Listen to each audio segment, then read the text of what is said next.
be a blessing in our lives. At this moment and at the time we do, and forever in Jesus' name. Amen. Amen. All right. I'll introduce myself. I'm Obi Ojimado. I've seen a lot, I've heard a lot, and I've done a lot. There is something very peculiar being a foreigner in this part of the world. We're not in the UK, not in the US or Germany, where opportunities just like fall on the floor for you. In this part of the world, practically you have to create opportunities yourself. There are a lot of hindrances. A lot of problems. First of all, you're a foreigner. You're black. Then you underline that. And thirdly, the problem, I will call it a problem, understand me, lately, the fact that most of us here we study in English. So we even restrict ourselves. Why am I saying this? I arrived in Moscow in 1988.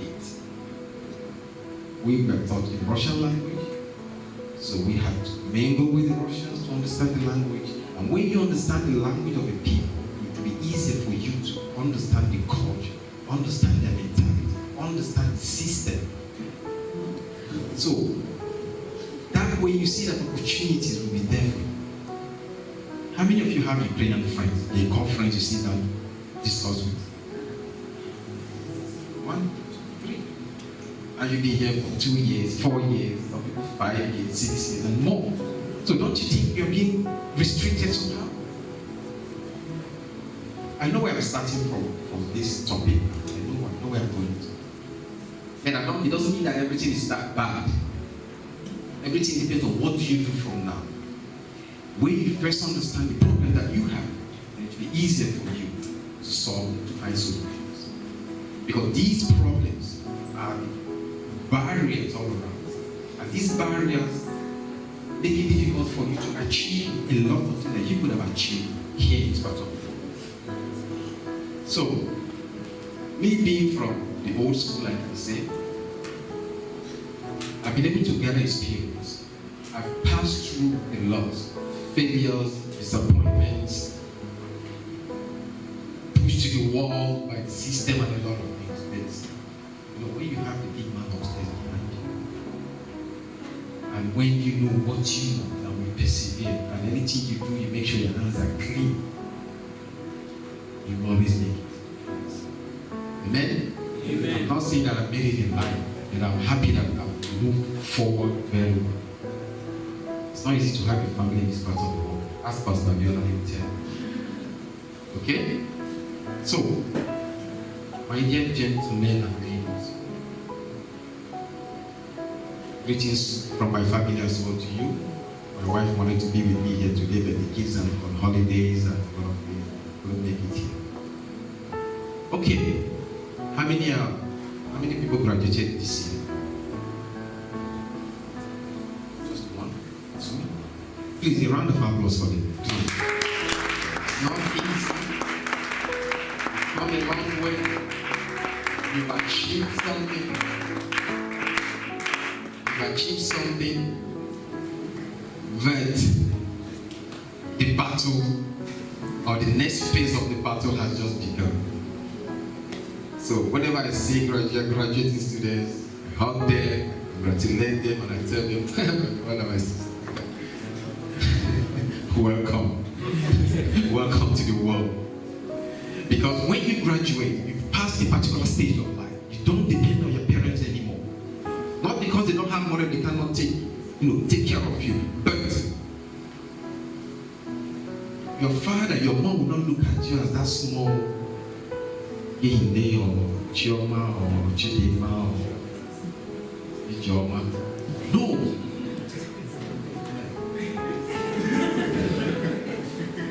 They will look at you as a baby. Now you have to take responsibilities. It's not everything your dad will call you now and tell you, okay, you do this. It's automatic. He will start expecting you to do something, to take decisions. And moreover, to take responsibilities. So it's in the very, very important stage in life after graduation, when you graduate. And I want you to realize that after graduation, you're no more a baby. There are mistakes that you could make as an undergraduate that you're not allowed to make anymore. Okay? All right, thank you. So, today, I would like to address two sets of people, the graduates and the undergraduates. Okay? Are you with me? Because I want this to be interactive. Smile. If you have a question anytime, raise your hands. Okay? All right, let's go to the first slide. First, I want to address the graduates first. After graduation, you always have a lot of decisions to make. Many of you going home now already know what to do. Some people, frankly, they don't know. Some people want to go out there and join the bandwagon. So I would just want to give you just 4 tips of the direction to look at. If you don't make up your mind, try to make up your mind. You have choices to make, all depending on the opportunities that you have already. Some people are living here already, they have a job waiting for them.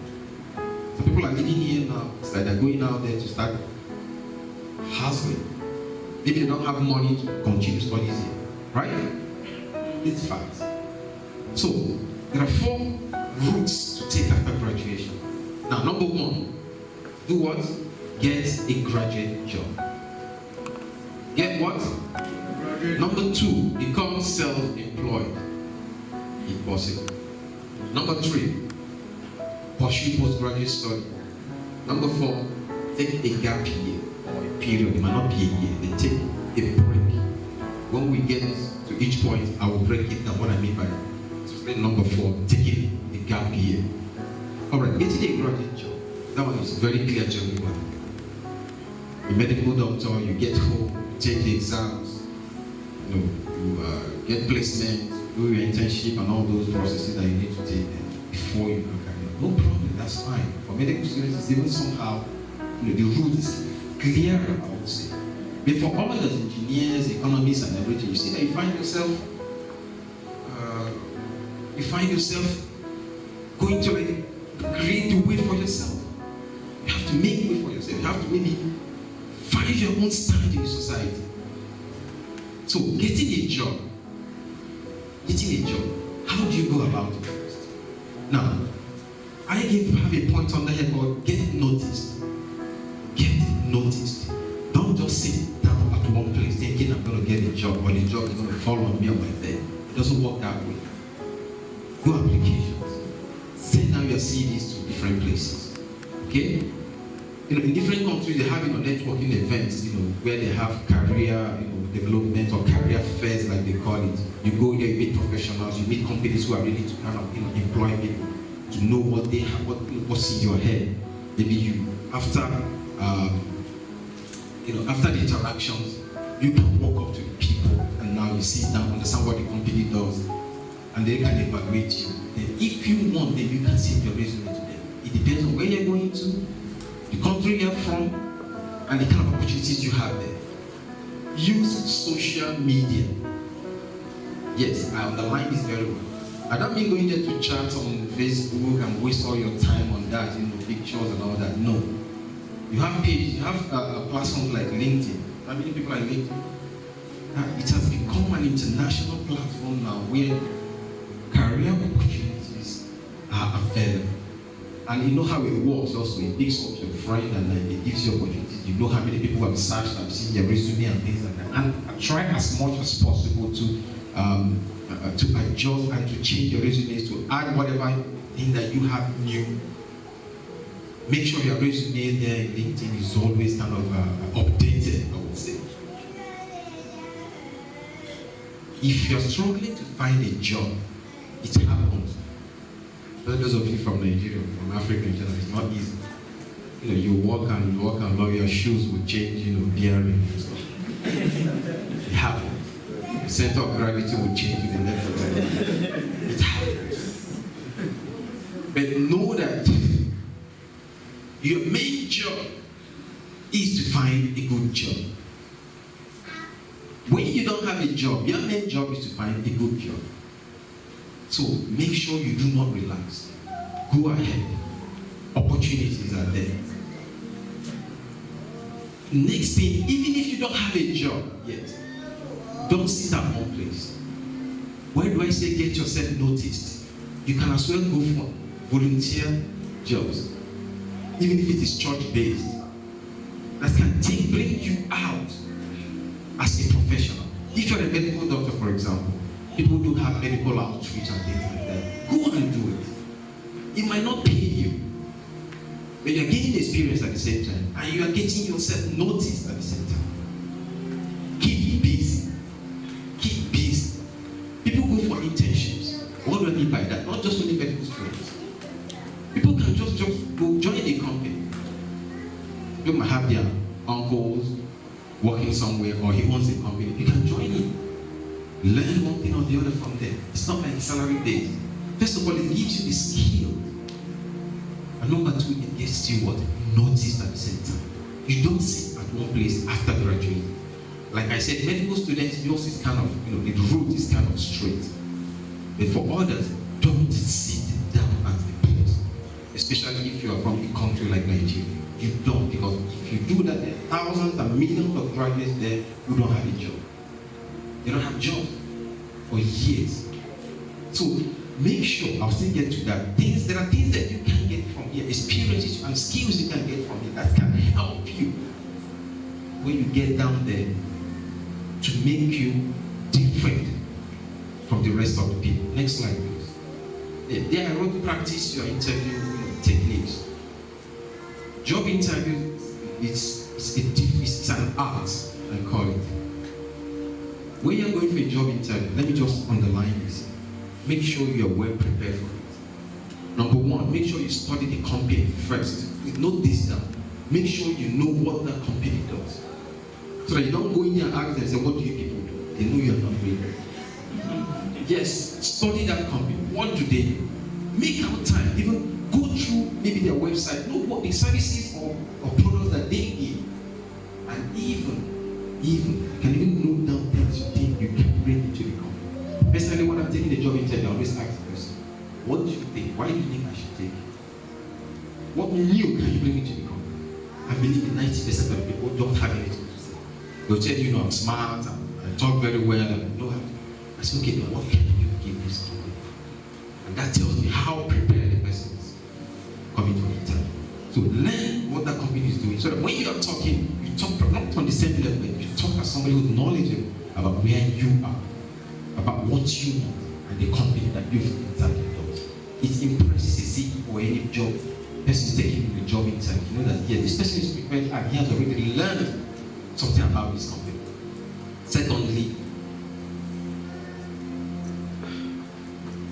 make sure your CVs are not filled up with things that are unnecessary. As you arrange your CV, make it clear where you've been, what you have done, and add your achievements. Okay?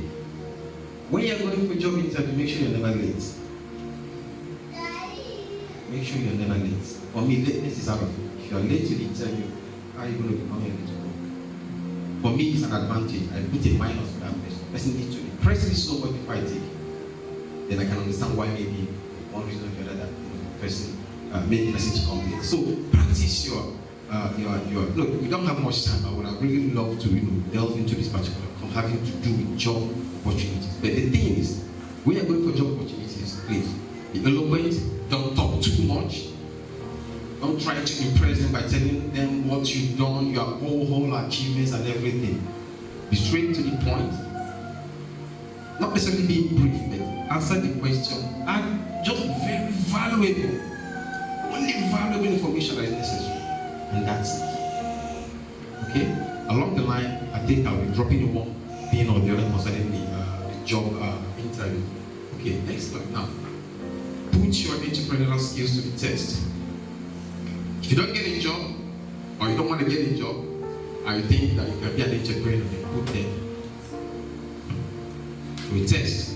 I remember, I know Pastor Biola yesterday, gave you insight how you do visibility studies, right? That is the first thing you start with.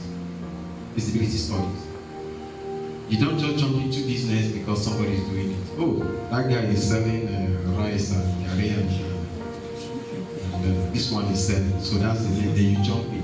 It just gives you an idea of what is applicable. Then you have to really know what is going on. Can you do this or not? Whom are you going to sell these things to? Do you think they're going to buy from you? Are you innovative enough? What makes you different from the rest of the sellers? When you go through all those things, you can evaluate yourself and say, okay, I'm going to that. Those are parts of the studies. Now, when you are an entrepreneur, what advantage does it give you? Independence and autonomy. You are your own boss. You take decisions, you do things, you control your life.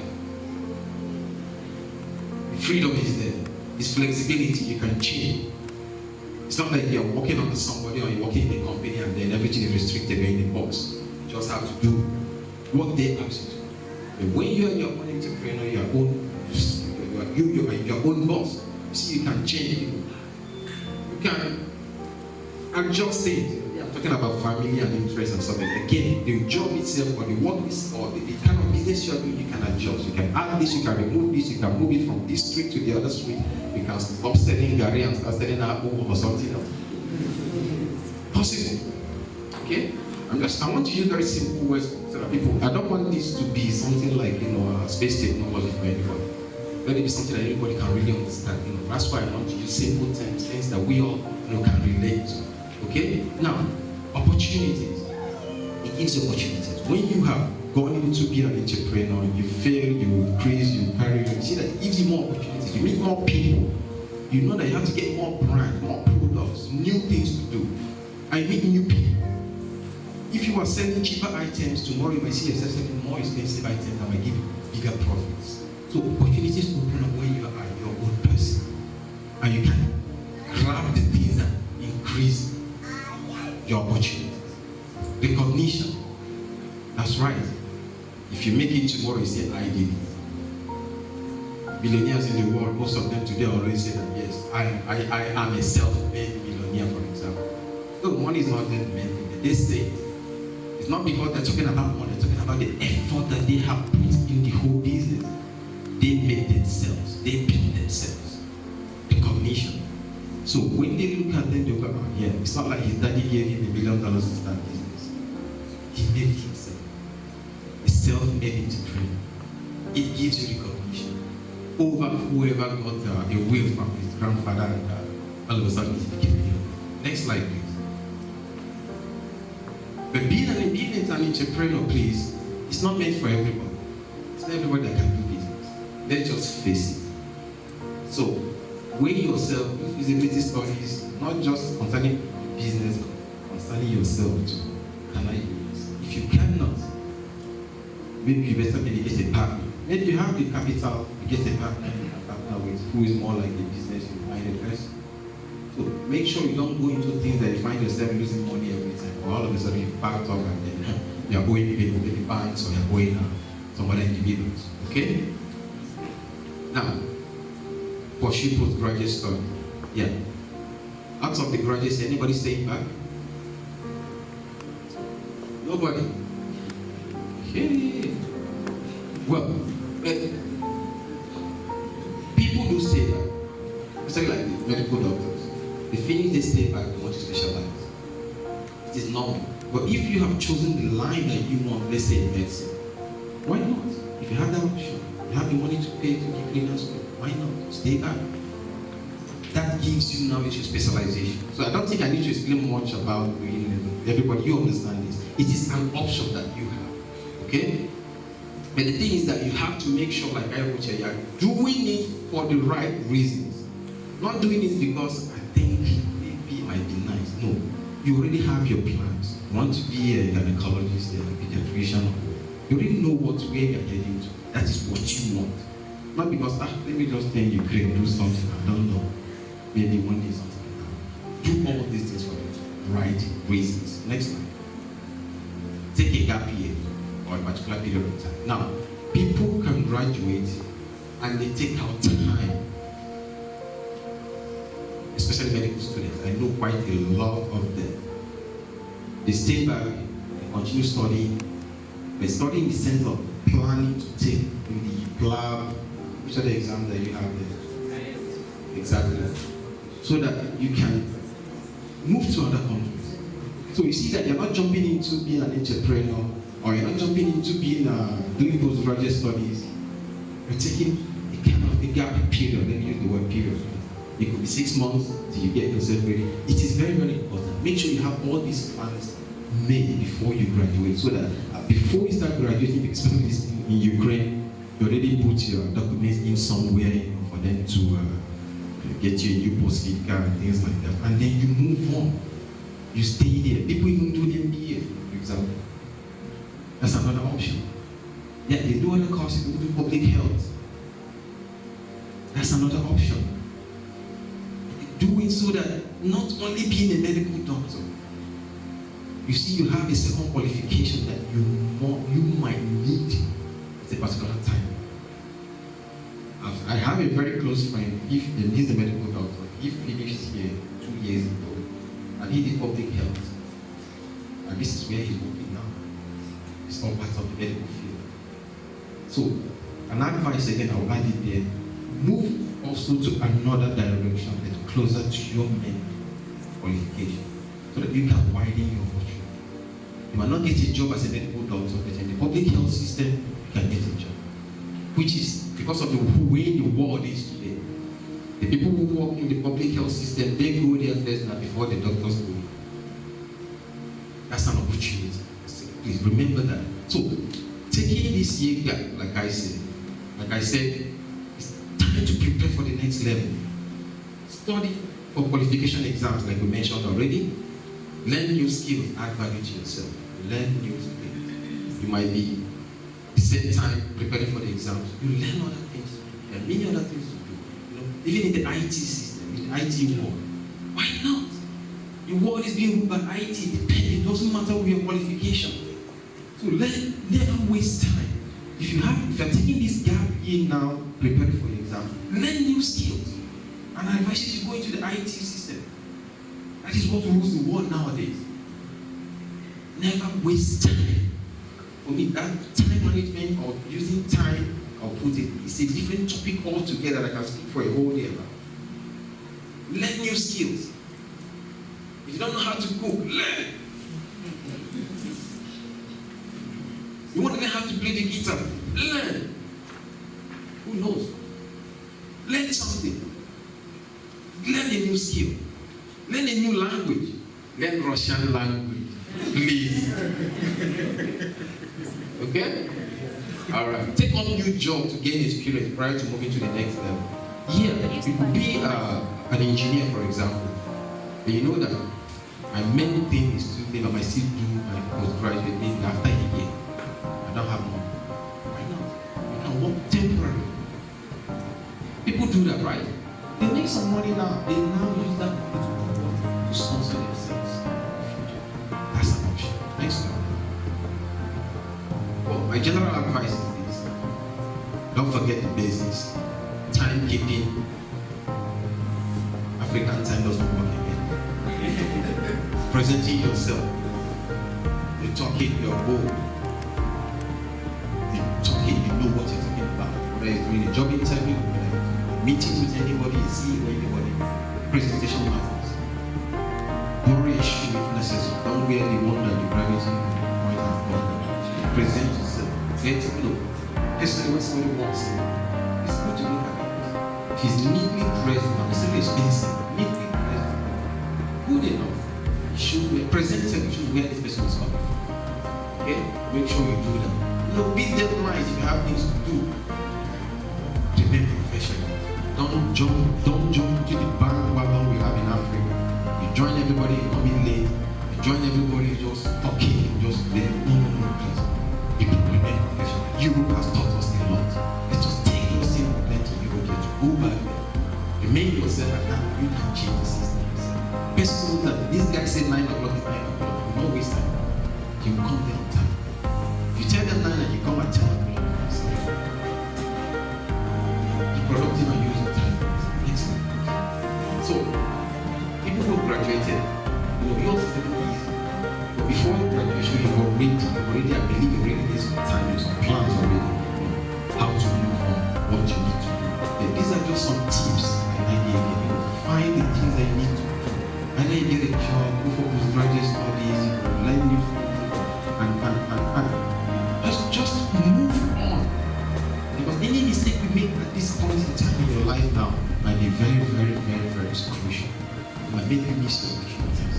If you want to go to take the exams, be smart about it, be straight about it, go. Follow it and do it. You want to stay back here to study? You do a postgraduate studies because you want to be specialized, stay back and you do it. You want to take time out, take out time. Serious about it, professional about it, and you follow it up.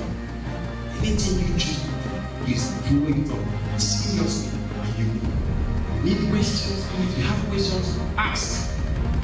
Problems are solved nowadays just by asking questions. Ask. Look for the people who know the answers.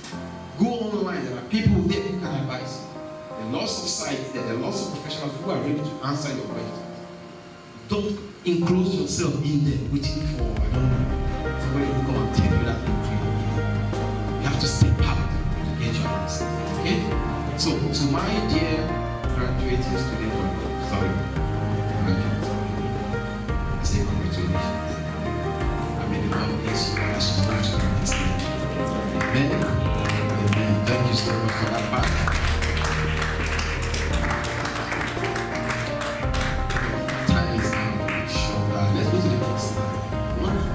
Address the people who are here, and it also affects somehow the graduates. So I want you to pay attention.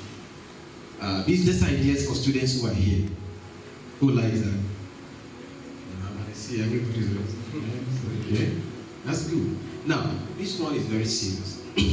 Like I started at the beginning, because of the nature of where we are, students, you don't really have opportunities that much. You know, it's not like they give you work permit and go and start working.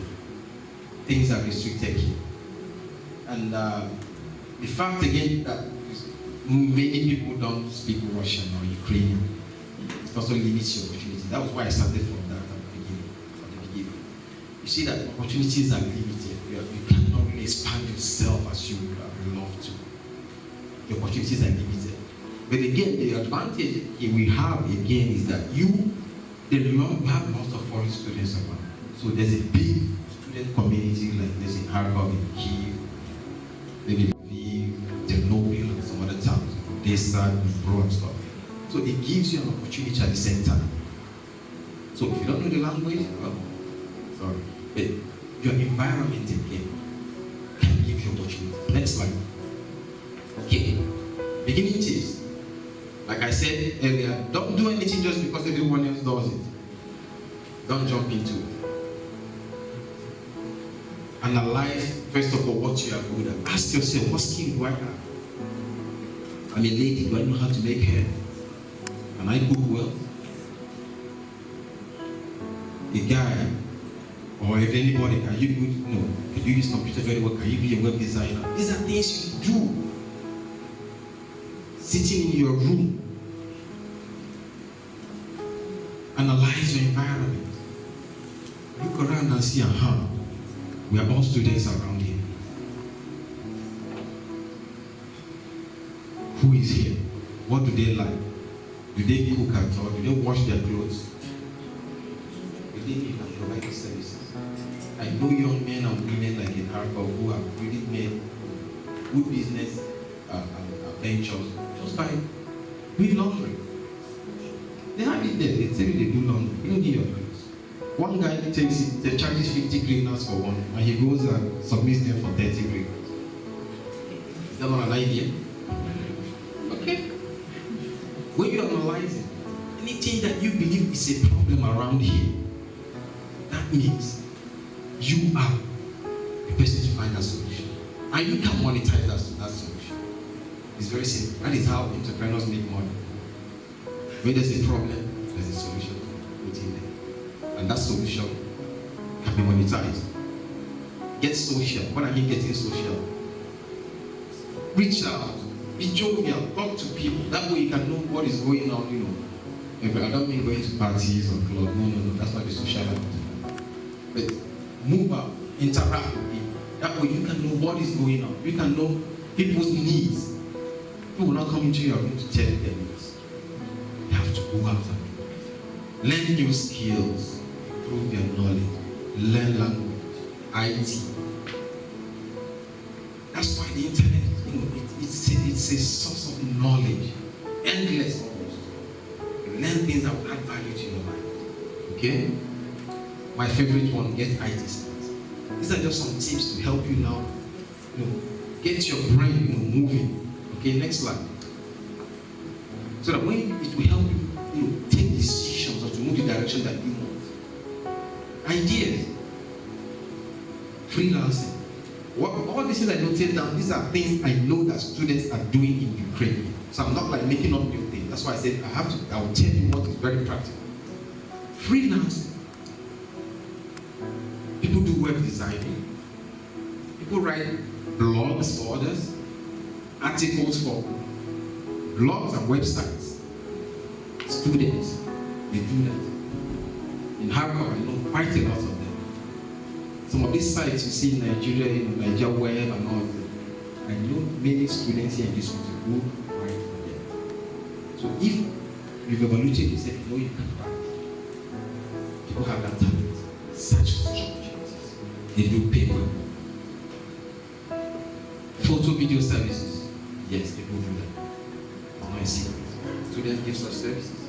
But then when you are doing yours, not because every other person is doing it, try to be innovative about yours. Make your own to be somehow different. The quality, maybe the price. Use something to attract people. Be unique as you're doing it. If you don't know how to, you know, snap professionally, don't worry about that. You can learn. Or if you buy that camera, go out every day and snap. Within a month, you find yourself moving yourself to a very good level of photography. Video, you can learn. Enter YouTube, you will learn how to do everything. From how to kill a mosquito to how to be a good video editor. This is can be done. Audio, video services. Catering with deliveries. Ladies, guys too. There are a lot of lazy students and they have the money, but they don't know how to cook. Why not? You must not open a restaurant.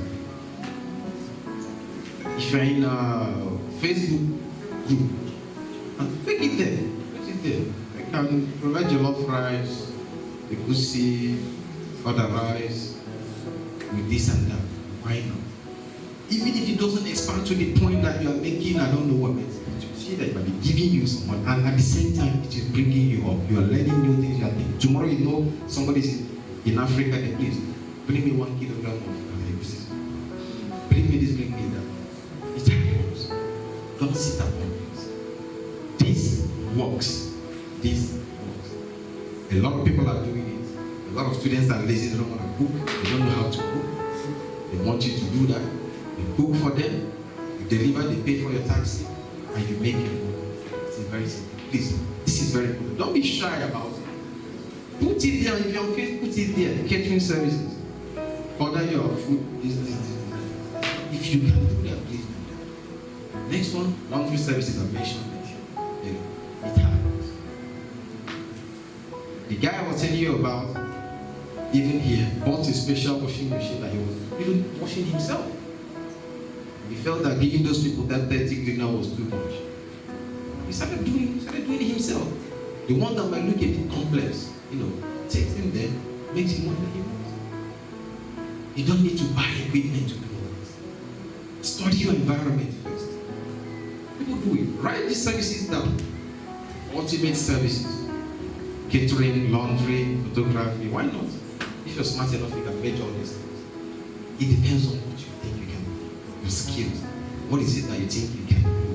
Bring out them. How unique can you be when you do that? Okay? Referral marketing. You know what I'm talking about? Now, there are many companies out there online. I can even merge this to referral marketing and internet shop. Okay, internet shop through referral sales. Now, who knows about Shopify? Okay, I'll explain to them later. You go in there, you open your own internet shop. You don't need to buy anything. Important thing is for you to find maybe another student who can design for you if you can't pay him for that. He will open an internet shop for you. What do? You get links from producers. You get links from producers. When the person clicks on that picture of that beautiful shoe, pair of shoes, he buys it over there. You deliver as if it's coming from you. The difference goes into your account automatically. Many internet shops that you see today, those people don't have anything in the warehouse. Some of them have not even seen the products themselves. It's referral sales. My wife did it for a long time. At a point, she even sold the internet shop to somebody else for money. Internet can give you knowledge. Please underline this thing, everybody. Go back, study it for them. Referral sales, Shopify, shop, I-F-Y, one word, Shopify. Go in there and study what it's all about. That's it. There are many systems, but this one is very excellent. So you make out time an hour or two a day. Depending on how much time you have, put it into this. You have your own internet shop. If you are also in social media, people are maybe in Facebook, people are on Facebook, people are on VK or something like that. They have shops there, but they don't touch those things. You book from them, they order from the other place. They could order from AliExpress or whatever, and it comes. You get your percentage. Please, I need the people to go and study this. It's not rocket science. You just need to be ingenious. Think about how to go about it very well. Referral sales. It gives you, good profit. Now, jobs with call centers. Many people know about this. You do know about this job with call centers, right? All right. But I put it here, please, legitimate ones. It's very important because many of them, what do they do? Like selling fixtures and services and things like that. We are all Christians, and you have to go back for sleep. I know that the Holy Spirit is not covering you, but are you sleeping with your eyes closed? Right? Legitimate one. They have such ones. I know one, because I'm not going to start recommending, okay, so that nobody will say it was that is nobody told you. No. I give you the general knowledge, search for these things yourselves. There's a company I know here, what they do is like a US company, service company, they service air conditioners, fridges, and washing machines. They gave these call center to Ukrainians here, and they use English speakers, of course. So the person is calling as if he's calling within the US there, but the couple is coming over here. You book, and you give him time. You always have time when the maintenance people are going to come on. And that's it. Legit. And there are also call centers that are, apart from this maintenance, many of them are also legitimate. Please, when you are going in there, I believe that the Holy Spirit will tell you this, you will see how it works. When they start teaching you what to say and what to do, you can only call the person cannot call you back. You know that there's something fishy going on. It's all possible. Okay? Next slide, please. Learn Russian and Ukrainian, my lovely point. Learn, please. Even if you're studying English, please learn. Like I said, opportunities come when you can fluently interact with locals. Actually, people here, how many of you have Russian, Ukrainian, and Russian friends? Very few people. How will you get opportunities? Don't limit your knowledge of the language only to calling the taxi. And still some people will be calling the taxi like I'm looking at them and say, how many years have you been here? I say 4 years as well. Don't limit your knowledge. I have a friend, we studied together in Russia, then he moved over to Canada, working with an oil company. He studied in Russia.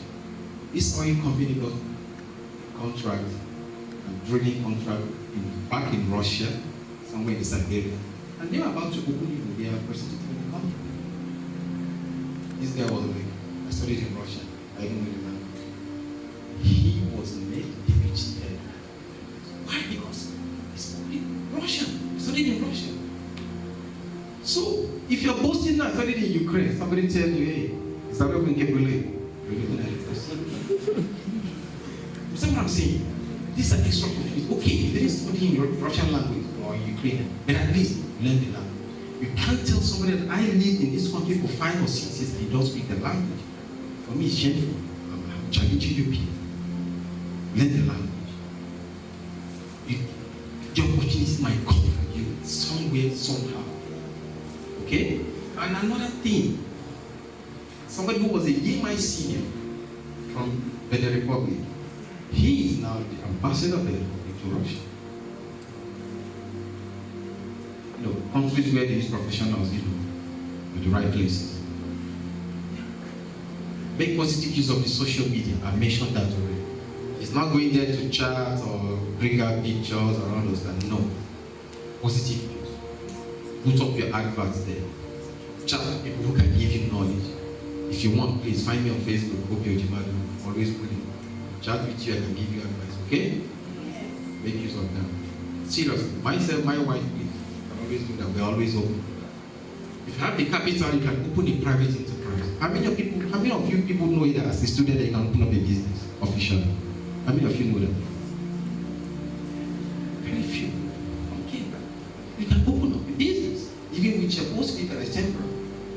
Though there are limitations, there are limits to that, what you can do, but it is possible. And you can work freely. So if you have the capital to do that, you can open a business officially, employ somebody, and get it done.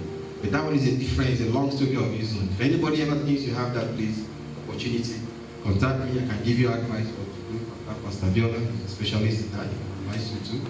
Okay? Alright. Making hair. Ladies, I mentioned this earlier. Yeah, why not? I know in the law we cover our hair to some. Yeah, but if you want to make the hair, why not? Somebody can ask for the services. Does that mean making all these extra ones that don't know what they look like? No. People for services. I have a lady who comes once a month to play the hair. My 3 ladies in the house, my wife and 2 daughters. For how many years now she's been doing it? That's money for her. Save money. This is very important. Listen to me carefully. How many of you live in the flats?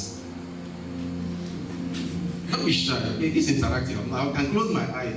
I'm not going to notice. Pastor Bella is not watching. How many of you live in the flats? Okay. Now, I'm not saying anything wrong with that. There are things that you can do to save money. Your parents give you a particular amount of money every month. Remember that it doesn't mean that all the money you get must be spent. Instead of paying $200 every month, $600 a year you can pay for your house.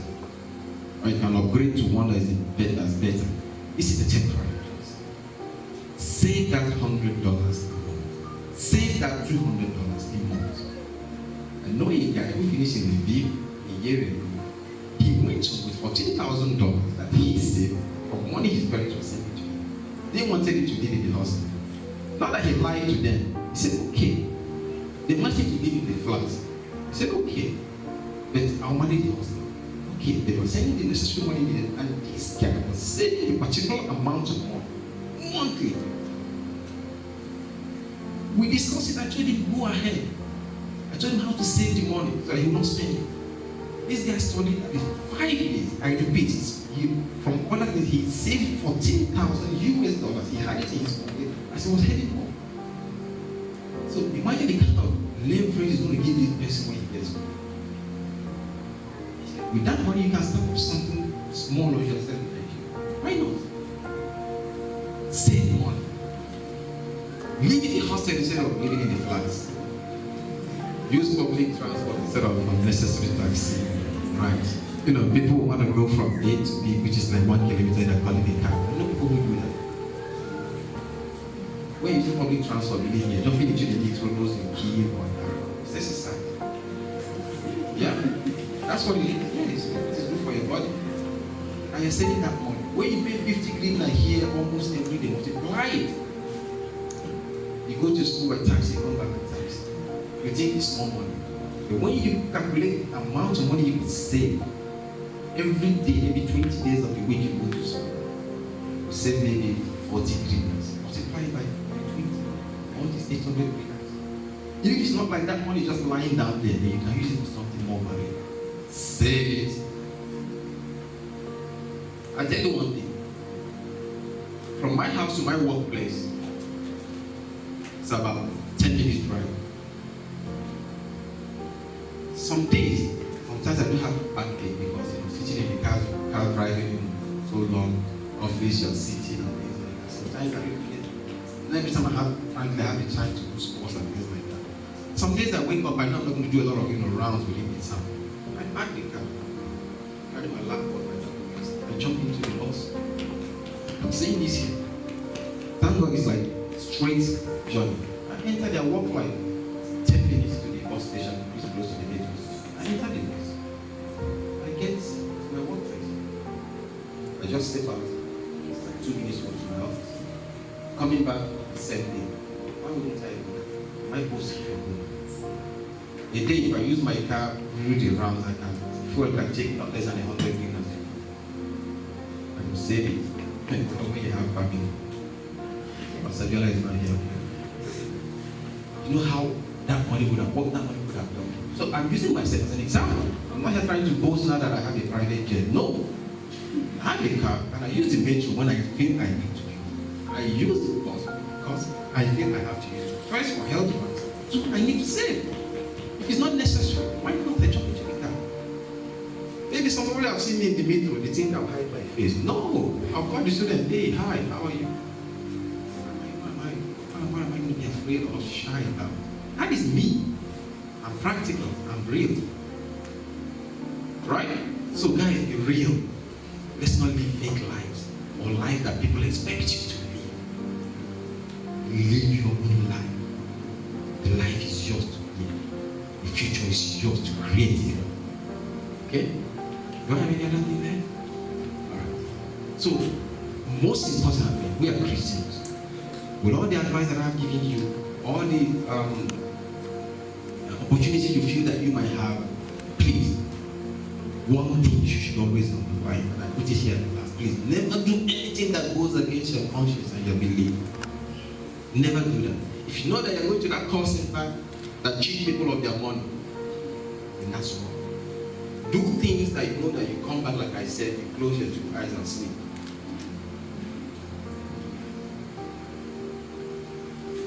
That's the way to go about it. This is what separates us from others. This is when you can look at somebody and say that, yeah, this is a Christian doctor. He's not going to tell you that you have this when you don't have it. So you're coming back to me. You know they do that? So some in this part of the world, they'll diagnose something that you don't have. Yes, they did it to me once. But they didn't know that, I'm not dealing with somebody who's stupid. I nodded for him, I said, okay, thank you. I left. It happens. So no matter the profession that you're pursuing, no matter the kind of business you're doing, never forget where you're coming from. Never forget that you are a Christian. That is number one. And that is something that should stand you out from the rest. You're doing it, not just doing it because of money. It is your calling. Apart from saving lives, they say for the doctors, as a spiritual person, you save them also physically. An engineer, you're working, they give you a contract. Please, don't go to use, instead of doing 10 centimeters of gravel for the whole tap for the road, you use 2 millimeters so that you can save money. And then when the rain comes, that's all. Do it so that you can go back home and sleep, knowing that you're going to apply that road tomorrow. Wherever you are, no matter what you're doing, know where you're coming from. There's something that separates us from the rest. We are Christians. We are believers. That should stand you up. So if you are a doctor tomorrow, you decide to treat somebody free of charge or to give free medical services to people, I always advise that people to do that. Make sure you do that. It's part of community service. It's part of doing it for the Almighty. Okay? You're the lawyer. You pro bono job. You're an economist. There are things that many things that you can do. Anything that you do, know where you're coming from. Money is my everything.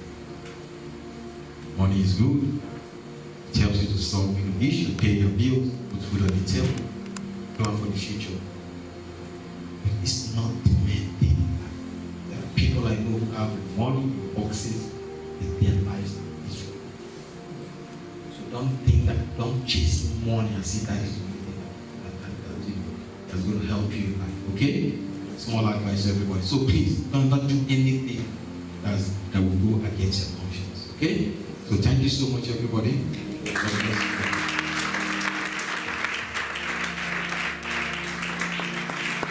I'd like to take one or two questions. Don't be shy. Earlier, I heard that nobody wanted to ask questions during the medical. I heard everything. Please, any questions? No, I'm not leaving until I have it. Or I might come up to someone and ask you what you understand. Anybody got any idea today for himself or herself? You're still shy to say. Hi! Am I in the wrong place? No, sir. Okay. Any questions, please? All right. That's a great problem. Sorry. My question is this. Many ideas will come, or you might even start many things, but how do you know you are going too far? By too far, like when I'm talking about like losses and expecting income, I think maybe obviously when you're starting at first, it's not like in all businesses immediately your profit will start coming or immediately you break even.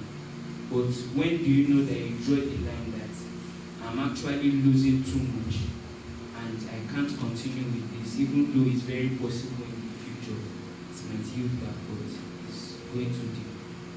Okay, good question. That's the topic of this one. Like when I said people have capital, for example, you want to start a business. That's why before you go into a business, first of all, you do your feasibility study. It leads you to your business plan. Business planning answers your question. Business plan gives you what? According to dates. First month, second month, first quarter, second quarter, the first year, second year. Everything has to go down to figures. It must be concrete. Your business plan must be concrete. If you have like, let's say $10,000 to start your business, you break it down, this for rent, this for salaries, this for utilities, this for this and this for that. You buy products, you sell, you pay rent, and this is what I'm supposed to get the first month, minus 100. Second month, minus 90. Or maybe the first 6 months, maybe minus 100 every month. But it has to fall into your business plan. Plus minus. But when it's supposed to believe, it's supposed to make minus 100. Like making minus 1,000. Out of the 10,000. It's not 10,000 money is gone. So when you look at your financial reports, your bookkeeping, you compare it with your business plan. Very simple. Just the same way that our characters, you bring it and you compare what the Bible asks you to do. You just cover your face and know you're not doing the wrong thing. Very simple. Business plan. Okay? Any other question? Please, a round of applause for it. That was a very, very good story. Like I said, there's no question I can give out within this short period. So you can ask the question I can maybe quickly talk. Any other question? Okay, sister.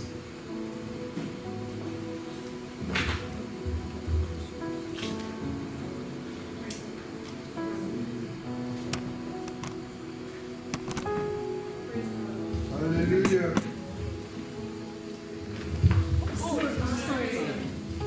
Praise God. Hallelujah. My question is kind of not direct to what to explain. So I just want to ask, like, how do you arrive at the selling price? Yes. Because maybe, for example, they cook. We have catering services in Nigeria, and you want to do something like that in Ukraine. So how do you arrive at your own selling price? But I know if you're in Nigeria, you can actually compare like other products and everything. How do you derive at your own selling price? Nice question. What's your name? Yes. Now, It's very simple. First of all, you know your cost price of product. Now, selling price comprises of what? The cost price plus expenditure. Just add it to. That is the minimum for you to like break even zero. Now you ask yourself from the first business plan, do I plan to make like 10% on every bill? You take that in your head, then you go and you compare. That's why you always compare with others. Like in Ukraine here, many people give the same services. In hardcover, I know that a plate of rice goes to like say 100 to 150 depending on the person. So you know that mine can be 120 at least. And your cost price maybe 80 or 70. So calculate your expenditure. If you're renting a place, calculate all the bills that you pay, and then cross your profit on top. And then before you derive the final selling price, compare with others. If you want to make it higher, then make sure you make your own dish or your thing to be extraordinarily better. Add maybe shrimps or some orishi on top, so that it can look different and better when people look at it. And that's does that answer the question? You can see. Of course, that's what I'm saying. The profits, everything you invest. Yeah, for time. You have to buy clothes, buy soap, cream, all that stuff. Question, please. Last question. Okay. Okay, we can make it fast, okay? So, please, you mentioned something about having a spot in the magazine as regards writers. So, I would like to know, how do you make the best out of your talent as a writer? I would like you to expatiate on it a little bit. And what about the case where you have maybe a blog or a website? How do you make the best out of it? Yours. Yes. You have one? Yes, I just started. You just started. Okay. The first question, if you're going to be writing for people, how do you meet them? You write them. You write them.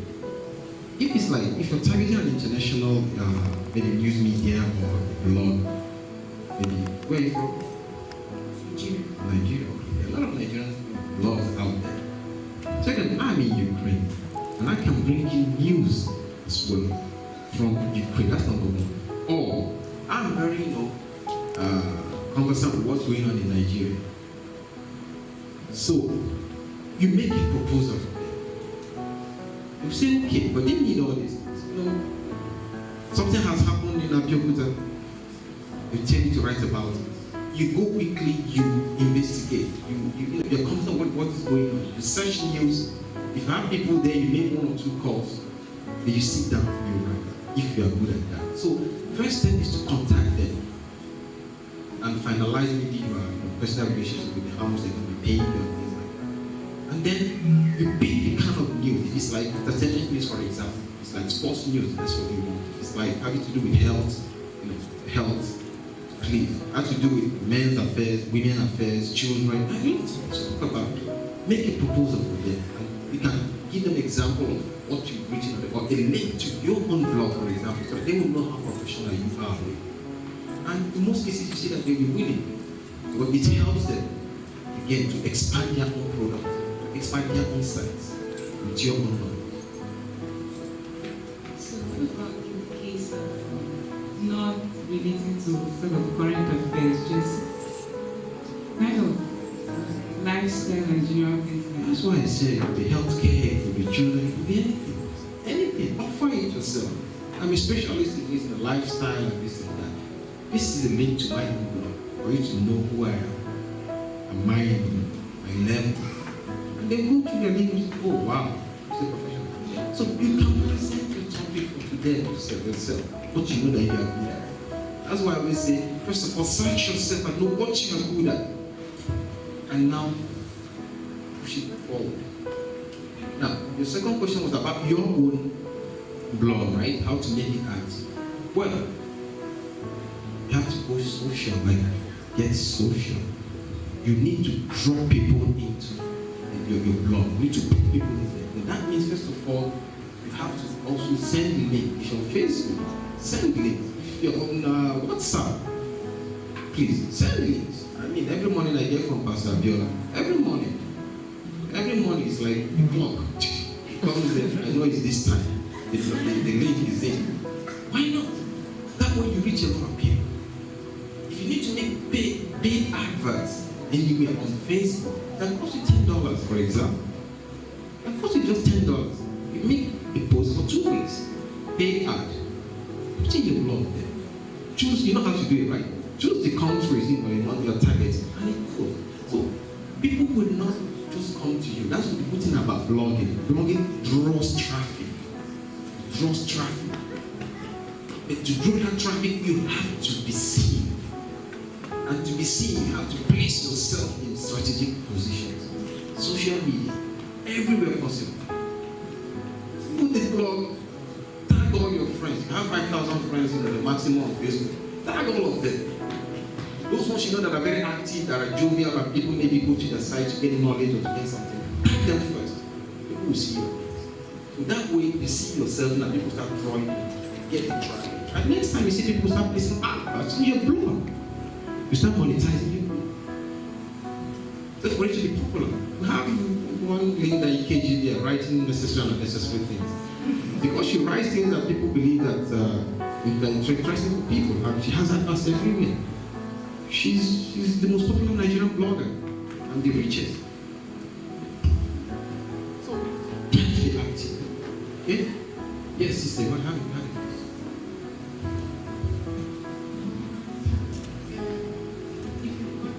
So many business ideas, so many, in case you're very interested.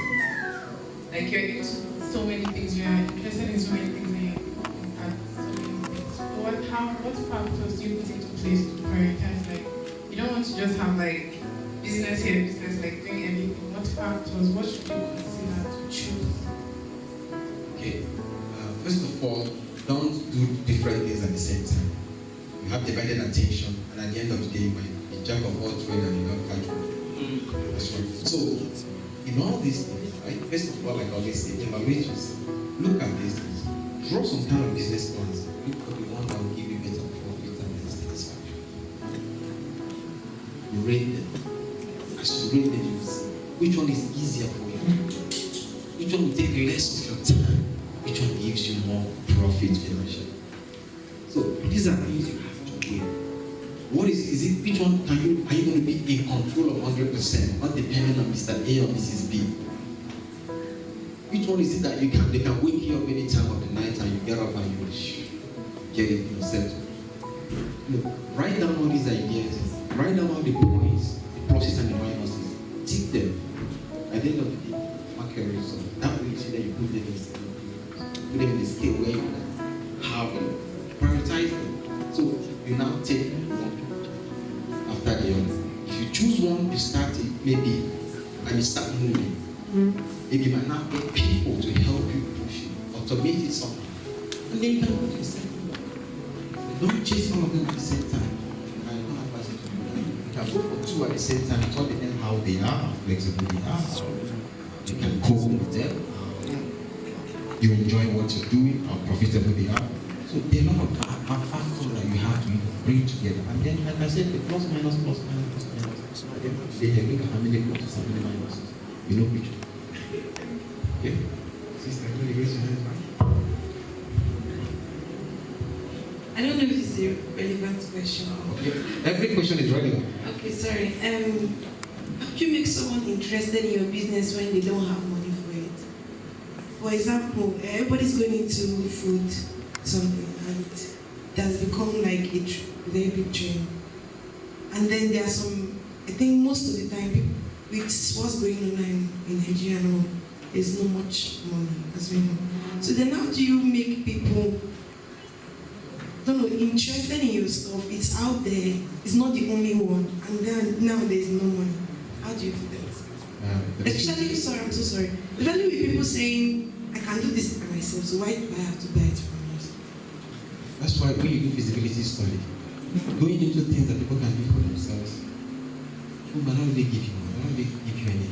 That's why I said when you evaluate your environment, like I said, you know that in this hostel, all these guys here, they don't like washing their clothes. You know, idea of laundry will come into your head. But if you see that all of them every day, laundry should not come into your head.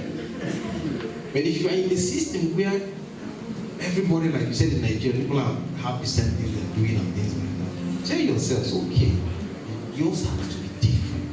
You have to innovate. Yours has to be different. Bring a solution that God has done with you. I saw something wonderful some time ago.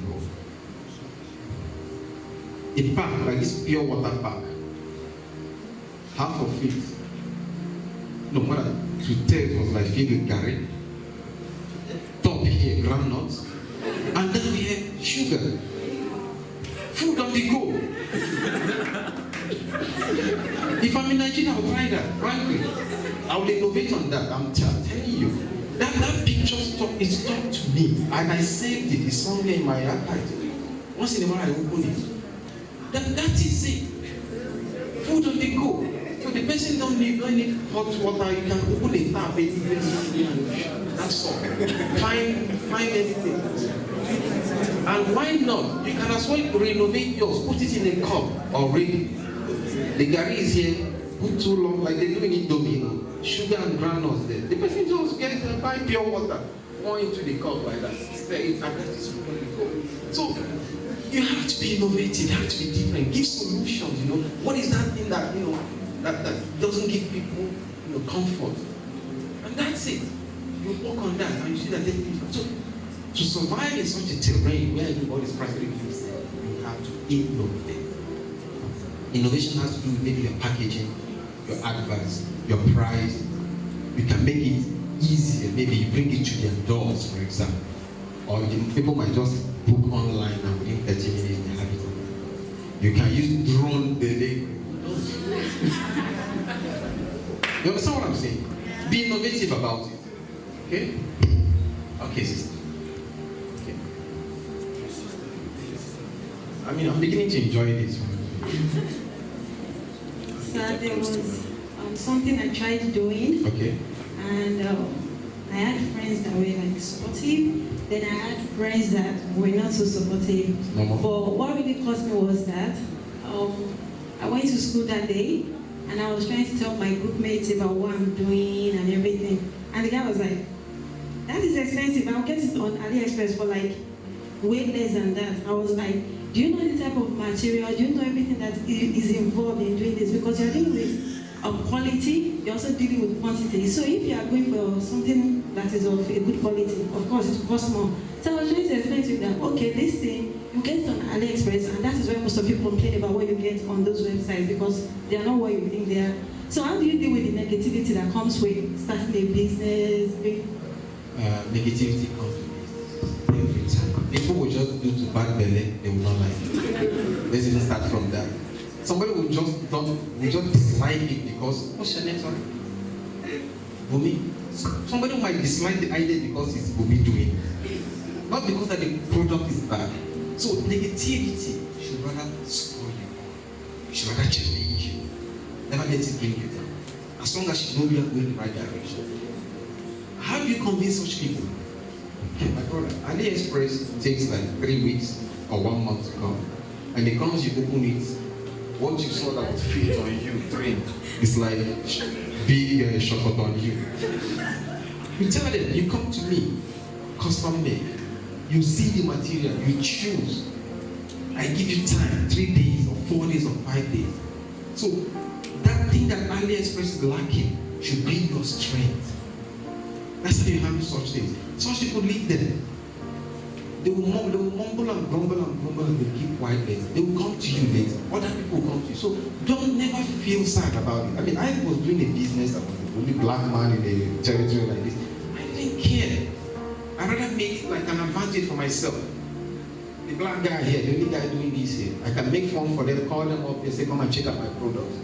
They'll be coming, they say, this funny black guy, let me go and check him out. Yes. When I was living in the town of Barispo here, my family were just there, were the only black family in the town. It never stopped me from doing the business. So I rather elevated me instead. Because I try to give quality. I tried to deliver. I did everything perfectly with professionalism. And that stood me aside in the town. From the mayor to the last cleaner will call me and say, we are coming, we need your cake. Make this cake for us or make that cake for us. So, negativity, people didn't like me in the town. Some might be jealous. Oh, is this black man who came here? Don't worry about those people. Those people should rather challenge you to do better, to be better, to climb higher. So, please, bad people, they will start from there just because Bumi is the one doing it. So don't even pay attention to it, okay? Let's carry on. I don't want to. Any other question? Yeah, okay, yeah. Sorry, when you mentioned like talking about if you are starting a blog, you can write to maybe the Nigerian news. Yeah. Would they choose you based on the amount of people following your blog, or they just choose you based on how well you write? It's an advantage when you learn. That's why I say when they check you out, they see that, oh, you've been around for maybe some time, or they look at the content of your blog, for example. They see the number you're following. It's an advantage. In numbers, that is what counts nowadays on social media. And then when you use those numbers as marketing trampoline for you, those numbers turns into clicks. They are clicks that make the numbers. A lot of people come in there. And that is how they start monetizing. That's why some adverts, the things that from a click, they get 0.1 cents. Just because somebody clicked on it. And somebody might click on it because they know that your blog is there. Or they got the adverts from your blog. Or the link from your blog. Or the other way around. So the numbers matter. So that is why, like I said, people always, if you're the blogger, you try to spread the links, like I said, like Pastor Bella does, for example. Put them out there. Invite people. Spread it out there. As much number of people as possible. Numbers matter. This is my daughter. Hallelujah. I want to ask, how do you deal with having your not losing major relationships? For example, you run a business and then your family member or your friend wants you to provide such services for the person. How do you deal with that kind of business? Of course, it's a business and you don't want to you want to make profit and everything, but then you have some family members who would be like, or some friends that will come, I might know your friend, come on, reduce it. And when you're trying to reduce it, you find out that, okay, if I actually do it at this rate, I won't make anything. So how do you deal with managing your business and still maintaining these kind of relationships and still making it I know, of course, sometimes, which I do anyways, I try to still consider, okay, this is my friend and this is my person, for example, or you can even have it this way, but how do you maintain that? Now, let me tell you one thing about business. Two major rules and fears there. First of all, friends and family, they kill businesses. I have to be blunt about this. They kill businesses. Okay? So, how do you handle such a situation? For friends and family and all those people, mostly discounts. You know that you have this price. This is the minimum. It has covered all your cost, right? Maybe 5% on top to cover for whatever. I'm just giving you an example. And that is your minimum price. And that is it. And you make it clear to them. Make it clear. So the price I'm giving you is just the new market give you. And they know that you sell this, instead of selling it for 100, they sell it to them for 70. You have to be principled about it. Because friends and families, they are the first people that they kill business. Business has to be based on strong principles. If they're not based on strong economic principles, they are the ones that eat that whole thing. Okay? I remember my own example. When we were young, my mom had a provision store in those days. We'll all come in there, come, go and take biscuit, go and take sweets, go and take. Everybody come, everybody having 7 kids, come and take and take. At the time, my mom was calculating, said, okay, if you're writing down anything with it. The month she calculated how much we've taken from the place. Oh. She was like, stop. If you're entitled to this quantity, maybe a day or a week or things like that. But you got to the point that my mom she wasn't seeing any profit again in the business. Because they're going down. She had to put it straight. That's all. Don't touch anything. I mean, if you want, maybe come to me. Or if you need extra, pay for it. She tells us that. Go and pay for it. So please, it has to be based on economic principles for you to succeed as a business person. Okay? Alright. Wow, questions, okay? Yeah, the ladies are having a hand. So please, how do you combine profession and entrepreneurship? It depends on your profession. Can you give an example? Like now, you as a medical doctor, Okay. You want to like help Business. Now, I tell people to choose one. One has to be the major one, the other one has to be the kind of secondary. As simple as that. You put your energy into one. But I would advise you, business is something that you have to be present. For it to be successful, you have to be present in that business and handle it the way it should be handled. If you just leave it there for it to run itself, it will run into trouble because you're the medical doctor. So, I always advise, if you want to do business and work, you start one and follow it up straight. If you want to be a doctor, or if you want to do business, start the business first. Get it on its feet. Put it professional. Get people that can work there even in your absence. Make sure it can work even in your absence. It's very delicate and dangerous because somebody you might put in there might end up eating the whole thing. So people nowadays, an advice I will give you is like, try to focus on one.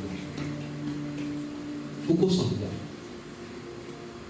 Maybe start with business. Raise it up very well. Get it automated. Depends on the kind of business. In a way that even in your absence, it is working. So that when you are facing your medical field, and anytime they come in and look in there, you know that things are going the way they should. And by God's grace, you have a very good manager who can handle it for you. So it's not something you rush into. You have to make sure you plan it very well. Develop it very well to the level, like I said, it can run itself practically even in your absence and have the manager to take care of it. So if you want to go into the medical profession, after some time, you can follow it up. Or you go into a medical profession, who knows, if you have your own clinic, it's also business, why not? Have your own clinic, bring up to this level that you want, put a managing director there. You cannot step into the other business, maybe buying and selling or something that you want. Before you don't make two at once, I advise you to build up one first before you move into the second one. That is my personal advice. So that you don't get into losing both ways. You're a medical doctor and somebody is eating up your business. Okay? That is my personal advice. Yeah. Yes.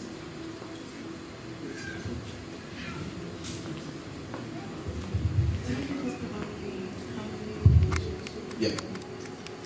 I was thinking, because it's something how do you keep it a secret, the discount? Because if the public they begin to see that, okay, you did it for this person at this price, but they're doing it for me at this price. Are you not going to look biased? Are you not going to is that not going to damage your business image? Is it something, is it professional? You call it public. Public and familiar is really different. Right? You know, it depends on who you call public and who is family here now. Do you mean maybe your neighbors? For example, you know that you gave your sister discount, for example. There is nothing wrong with that. If she comes, you can give her maybe 10% discount. No, maybe not like your family. Business is not based on discount every time. It's unfortunate, we have that attitude in ourselves that since somebody is doing a business, you want to get it cheap, give it free of charge. You say, I don't do that. The girls that come to make the help my kids and stuff, if possible, I pay them more to encourage them. That is the correct attitude. When somebody is doing something for you, or a relative, is supposed to make profit from that. And that's an advice I give. If a friend has a business, you need to maybe get his services or product. Please, don't try to make that person make losses. It does not encourage the person. Put yourself in his shoes as well. Maximum check it, you give me the highest possible discount. But don't go into taking it, I'll pay you later. Then after 6 months, he's still looking for you. You've changed your phone number. Or you don't pay his calls. It happens. I've had lots of cases like this I've treated. So don't go into worrying about that. If you have 50% discount for your family, you can have 10% discount, 20% discount for your neighbors, those you know very well, and those who come and start yelling at you with discount and things like that. You must not, you can't satisfy everybody. If you're trying to satisfy everybody, that's no more business. That's social work. Okay? That's charity work. Yes, sister. Good afternoon, sir. Ask a question based on costing and pricing of business. For instance, if you have a business and of course someone else is also doing the same thing as you do, and you have a price for this business, you put your, maybe for instance you're making something and you put your ingredients, okay, this is how much I'm going to buy this and yeah, quality ingredients. But then the other person doing the same thing as you do is offering that service at a lesser rate, lesser than what you already have intended. And if you look at it very well, like the quality of service the other person is offering is not as good as what you have put into yours. And definitely people will want to maybe go for the other service because it's cheaper. So how do you handle that? Do you keep your price? Personally I love quality things, so do you keep your price like to keep up the quality service, or do you reduce your price and sell at a loss to get the trust? Okay. Let me give you an example of what I did. My company then in Parisco, we used to make cakes, big corporate cakes, small ones, big ones, any size, from 20 grams to 500 kilos. Now, many shops started copying us. The people who make it at home and stuff started copying what we're doing for like 60% the price instead. When the people don't have the money, they try to over there. Now, bringing down my prices to match theirs would have been a disaster. I would have covered all the expenses. Like a 5-star deal. It's a factory. So what did I do? I now try to grade the products. And now say, okay, I have to make products to match the prices the competitors are giving, but not my main products. The main products that look like this, I will try to make them better, look more beautiful, add more decorations to them, did even the different kind of adverts for them, promoting them for that high price, and then creating another line of products to match the prices of those people. And that led me to another kind of business line then. I started supplying to other such shops. You see what I'm saying? So in your case, if the other person now gives the same your product at a cheaper price, going down must not be your option. If you like quality, your advert has to underline the quality that you have. Make people understand where your products are from. Make them understand the quality. Maybe redecorate the whole food. Add something else to it so that it will not, compare with up to that one. If it's jollof rice, try to change it. Add something else to it, for example. So the people will not compare with that one again. Keep your price. And then try to maybe still have a kind of jollof rice or something that might compete with his. But don't just go down and bring down your price. I don't really advise that. Especially if it might make you start losing. It doesn't make sense. It doesn't make sense. So this is the advice that I give you. So try it out, watch it, and then and try it out. Don't just go down. competition is good, it tries to, bring prizes. The people do it because, okay. What's your name, sorry? Deborah. Oh, Deborah, sorry? Deborah, alright, sorry. I didn't hear you. Yeah, because, Deborah is also doing the same thing, has 189 now, 80 and things like that. People can do that as part of competition. But it happens, and you must not go down just because of that. Rather make your advice Deborah special. Be innovative. Let them see that there's something between Deborah special as compared to Mr. Jack. You understand? So these kind of things challenge you, and when they challenge you, automatically you have to redefine what you're doing. Try to adjust so you can beat the competition without making losses. Okay? Alright, I'm told that we don't have time anymore. We're going to go on a break. So please, anybody, if you have any other question, you can meet me during the break. Find me on Facebook, Obi Ojimalo. Find me easily. Ask your questions, like I said. I'm used to working with students in a way that 3 a.m. I'm always ready to even expect calls to jump out and go and save somebody from something. I'll be calling normally to have given me. So thank you so much, everybody. I'm very happy we have this very interactive session. Personally, I don't like talking and people are nodding. I feel that they're not catching, they're not following, they're not with me. When you ask questions, I understand that yes, people are listening and they are learning at the same time. And when you ask questions, other people also learn. If they are shy to ask them questions. So thank you so much, each and every one of you. For the graduates, congratulations once more. For those who are still going to be here with us, we're still moving ahead together.